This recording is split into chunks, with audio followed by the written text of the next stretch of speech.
The decision was the result of a moment of vulnerability. I am alone in my flat, which is inadequately illuminated. The silence was intolerable. My thoughts were burdened by the disappointment of yet another failed relationship. I did not pursue either affection or connection. However, it is a temporary respite that serves to alleviate the isolation. I allowed myself to hesitate as I held my phone. My forefinger was positioned above the screen.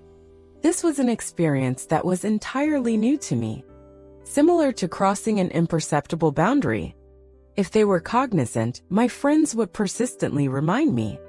Nevertheless, this evening I was uninterested. This evening, my intention was to forget. I proceeded through the available alternatives without engaging in excessive analysis. It appeared to be transactional and distant. Exactly what I had hoped for. Subtly, I selected an individual, without conducting a thorough examination of the specifics, enough to complete the preparations. After a series of text messages, the arrangement was successfully completed. Additionally, an individual will arrive at my residence within the hour. When the contact is put to an end, I was struck by an unusual combination of contrition and anticipation. What did I engage in? I am not affected by this. Nevertheless, the idea of withdrawing was equally demeaning. I rationalized it, convincing myself that it was harmless. In the broader context, a single night would be inconsequential. As I completed my preparations, the minutes passed at a leisurely pace. I was dubious as to the cause of my anxiety. The objective was to simplify this. I participated in unnecessary household chores, circling the chamber. Additionally, I examined my reflection in the mirror. The volume of effort I dedicated to a matter that was intended to be strictly transactional was absurd. My contemplation was interrupted by a knock on the door. As I approached it, my chest contracted. Deeply inhaling, I opened the door, anticipating the presence of an unfamiliar individual. In contrast, my heart plunged. I was rendered immobile. I immediately recognized the individual standing there.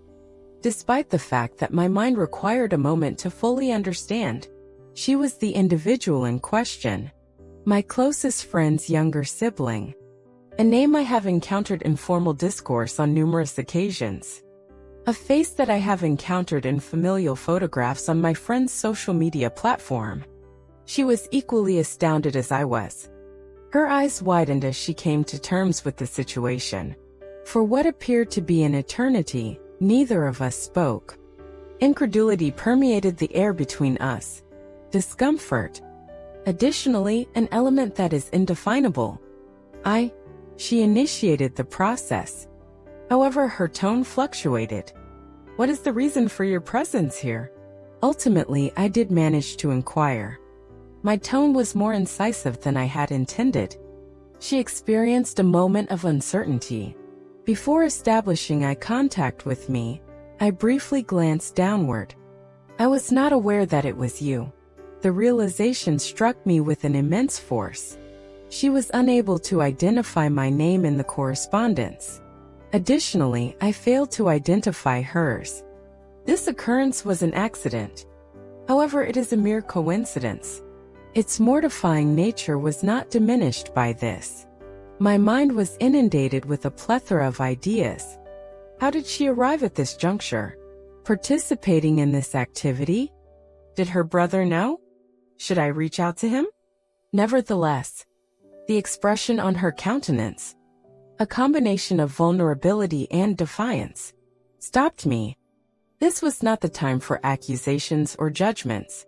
I moved aside to allow her to enter. However, I was dubious as to why she entered with trepidation.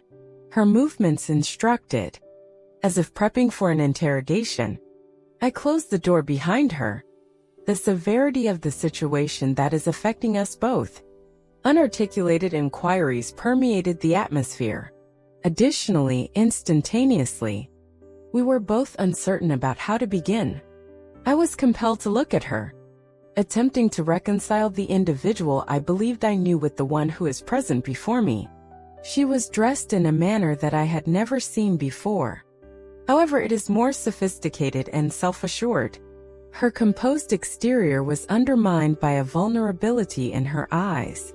She reiterated, "I was not aware it was you."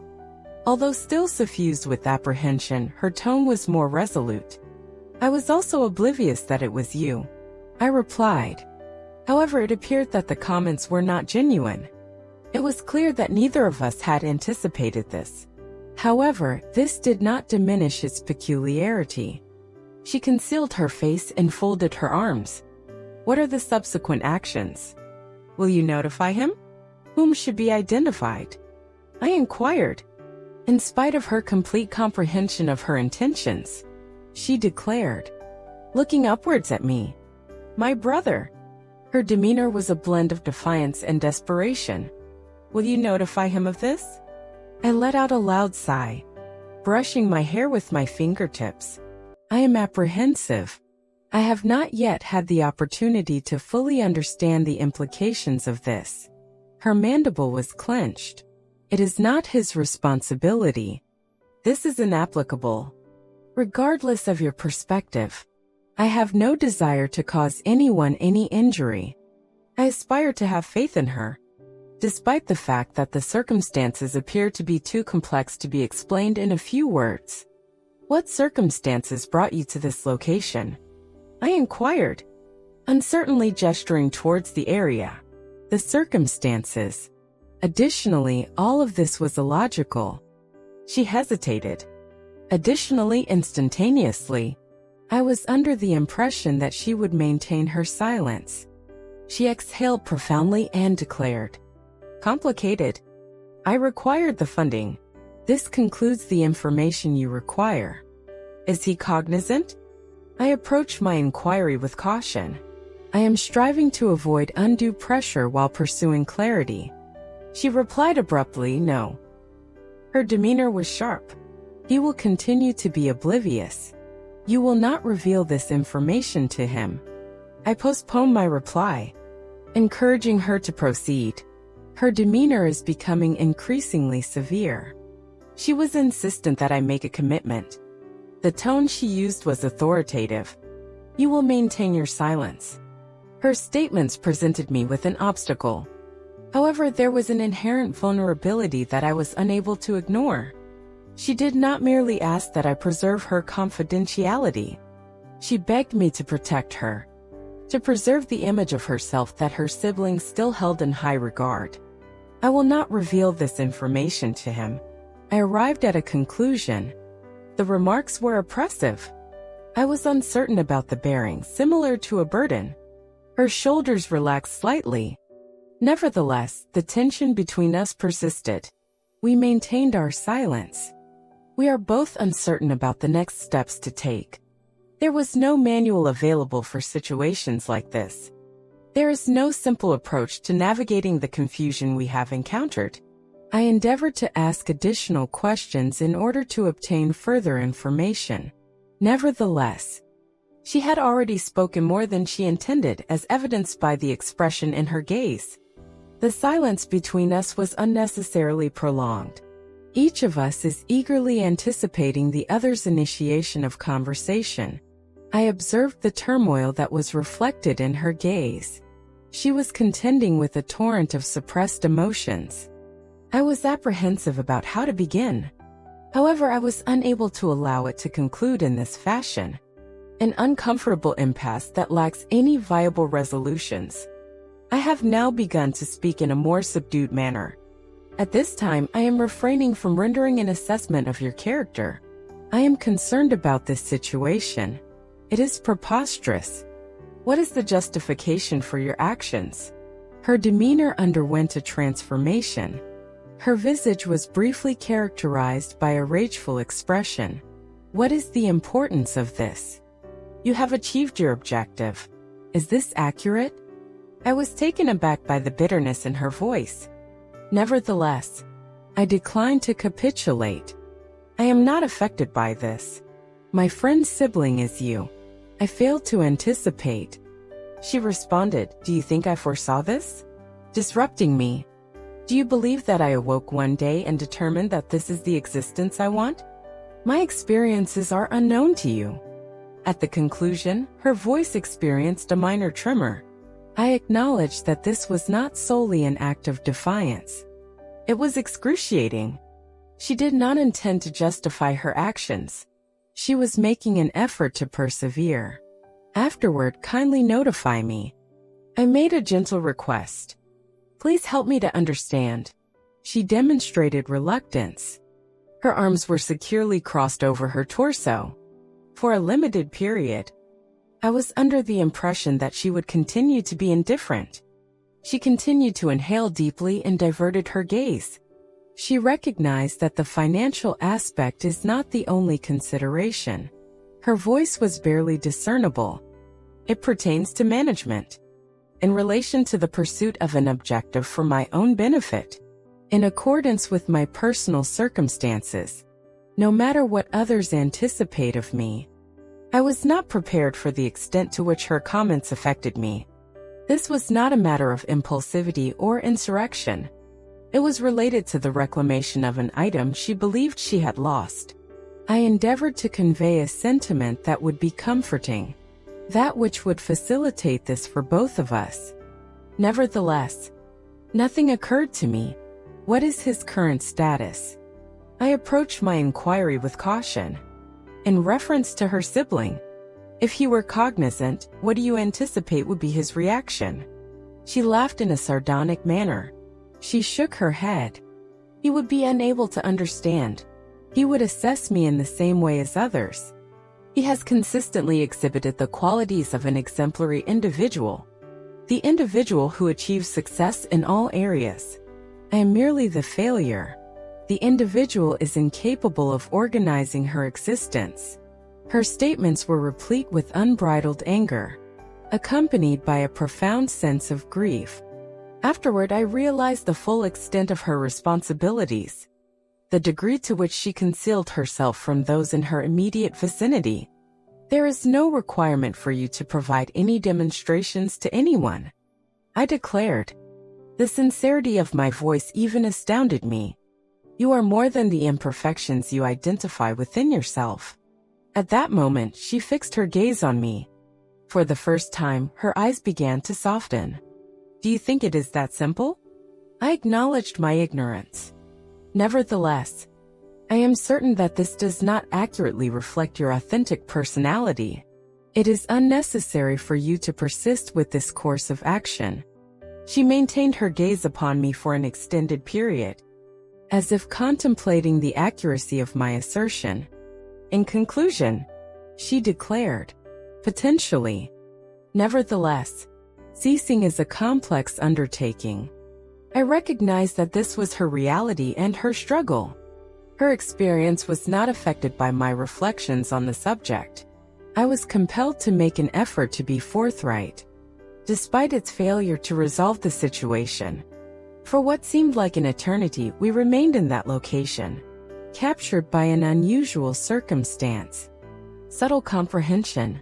However, neither of us was cognizant of the subsequent course of action. Although the oppressive weight of the preceding conversation persisted between us, neither of us was able to easily disengage from this situation. However, a clear course of action was also lacking. She initiated the dialogue. Her timbre has since become more subdued. "I am not in need of your sympathy. You are cognizant. I have made my decisions and am willing to endure the repercussions. I do not desire a savior. I am not making an effort to rescue you," I replied. "Nevertheless, this is the case. This is negligible. It is not sufficient to simply pretend that it did not happen. I am unable to pretend that it did not happen." Our eyes were fixed. Additionally, for the first time, fury and defensiveness were absent. Her appearance was notably more youthful than her actual age due to a subtle weakness. "What do you need from me? What measures will you implement?" The question persisted.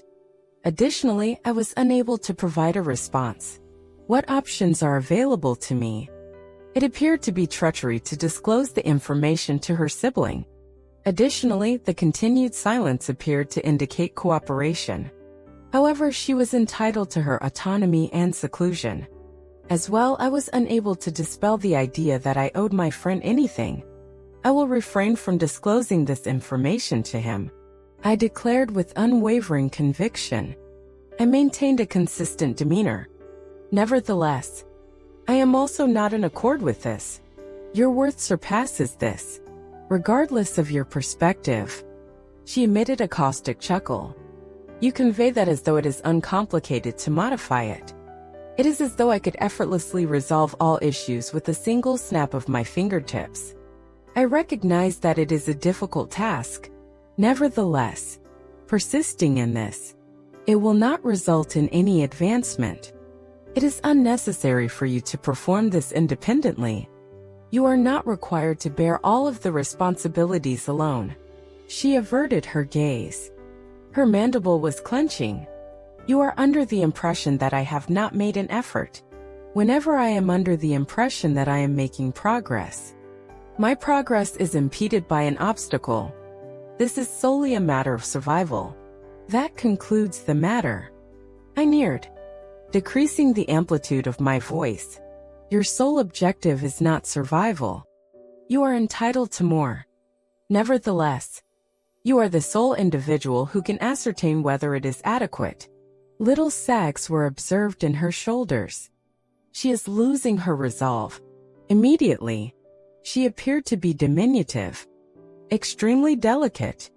I acknowledged the significant courage she exhibited in her determination to persist, despite the fact that her decisions do not correspond with my own convictions.